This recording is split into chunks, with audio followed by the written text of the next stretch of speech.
আমাদের দেশে বিভিন্ন রকম খতমের সিস্টেম আছে। আমি আপনাদেরকে আগেই বলছি, খতম কথাটাই কিন্তু ভাই কোনো সুবিধার কথা না। খতম করা মানে একেবারে শেষ করে ফেলানো, এটা মানে কথাটা মানে স্টাইলটা খুব একটা সুন্দর না আর কি। যাই হোক, তারপরে এখানে সেটা উদ্দেশ্য না, উদ্দেশ্য হলো খতম বলতে শেষ করা।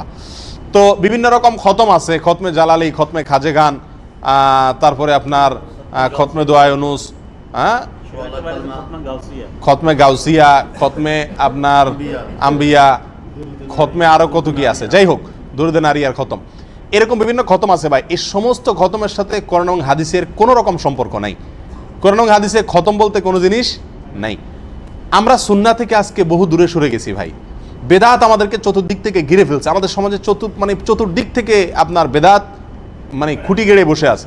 নবী সাল্লাল্লাহু আলাইহি সাল্লাম শিখাইছেন, তুমি যদি কোনো বিপদগ্রস্ত হও, তুমি যদি মুসিবতগ্রস্ত হও, ইস্তেগফার করো, আল্লাহর কাছে ক্ষমা পড়ো, বেশি বেশি ইস্তেগফার পড়ো। আস্তাগফিরুল্লাহ আল্লাযী লা ইলাহা ইল্লা হুয়াল হাইয়ুল কাইয়্যুম ওয়া আতুবু ইলাইহি পড়ো, বেশি বেশি করে সাইয়্যিদুল ইস্তেগফার পড়ো, এমনি আস্তাগফিরুল্লাহ আস্তাগফিরুল্লাহ পড়ো, আল্লাহ তোমার মুসিবত দূর করে দিবেন।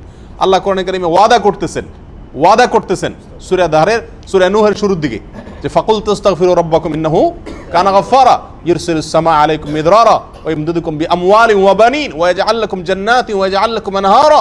তোমরা ইস্তেগফার করো, আল্লাহ সম্পদ দিবে, আর সম্পদ বাড়ায় দিবে, সন্তান বাড়ায় দিবে, আল্লাহ বৃষ্টি দিবে, আল্লাহ রহমত দিবে, আল্লাহ তোমাদের ক্ষমা করবে।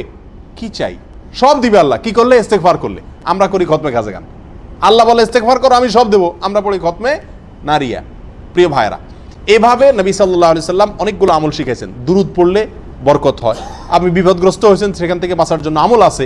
নবী সাল্লাল্লাহু আলাইহি সাল্লাম বলেছেন, আমার ভাই ইউনুস তিনি বিপদে পড়ে দোয়া করছেন, লা ইলাহা ইল্লা আনতা সুবহানাকা ইন্নী কুনতু মিনাজ জালিমিন। অতএব তোমরা এটা পড়ো, আল্লাহ তোমাদেরকে উদ্ধার করবে।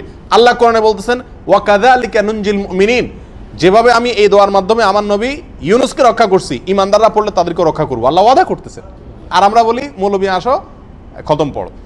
কোরআন বলতেছে এই আমল করো, হাদিস বলতেছে এই আমল করো, আর আমরা করতেছি এই বিভিন্ন খতমের আইটেম। আর এগুলোতে মৌলবী সাহেবদের নিজেদের ফায়দা, আমাদের তেমন কোনো ফায়দা নাই। এগুলো বেদাত।